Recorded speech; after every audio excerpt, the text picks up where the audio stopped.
Bonjour Hélène Van Caneghem, nous sommes ensemble pour parler de votre recueil de nouvelles Choc. Des nouvelles qui nous font voyager dans des mondes secrets avec des personnages hauts en couleur. On y croise l'homme de l'ascenseur, un homme piégé par sa double vie.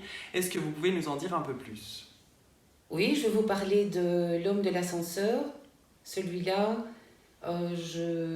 j'imaginais quelqu'un qui se prend à son propre jeu. Euh, il fait tous les jours la même chose pour partir au boulot. C'est une vie monotone, mais c'est quelqu'un qui est très strict avec lui-même et il se donne des libertés. Il finit par s'y prendre à son propre jeu, et ses libertés le dépassent. Donc, au début, il va un petit peu plus vite, il mange un petit peu moins ou plus vite, il met sa veste dans l'ascenseur au lieu de s'habiller chez lui, et pour finir, je ne vais pas vous dire la fin de l'histoire, mais ça finit très mal.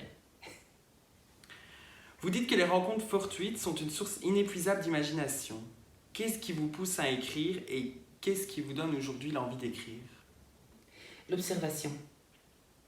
Si je dois résumer, c'est ça, c'est voir autour de moi ce qui se passe, des gens qui parlent entre eux, leur manière de se comporter, les gestes, euh, l'entourage de ces gens aussi.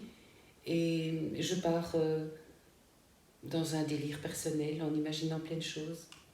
Quelles sont les différences majeures entre l'écriture d'un conte pour enfants et l'écriture de nouvelles pour adultes? Quelles en sont les principales ou les plus grandes difficultés? La plus grande difficulté, je trouve, c'est écrire pour les enfants. Parce qu'il faut prendre quand même certaines restrictions au point de vue vocabulaire, puisqu'on s'adresse à des enfants.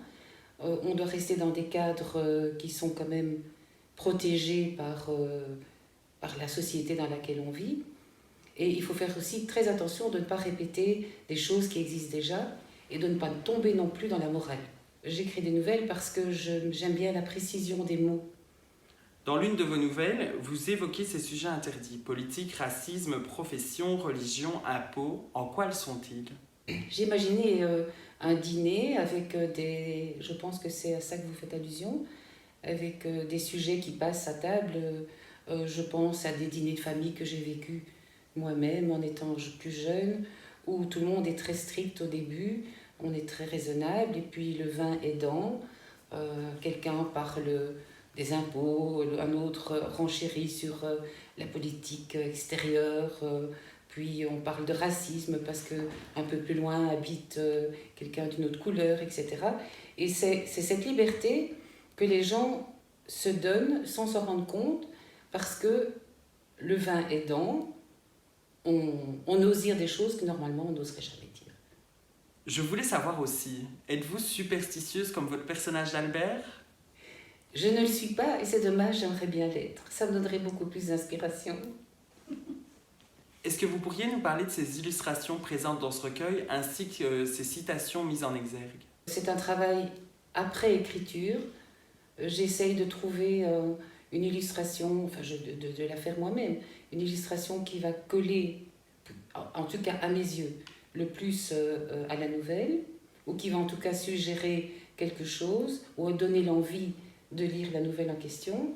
Et c'est idem pour la citation, mais qui ne doit pas... J'essaye toujours de trouver des citations courtes, comme les phrases courtes des nouvelles aussi. Et alors, votre question bonus, si vous pouviez changer une seule chose dans ce monde, ce serait quoi?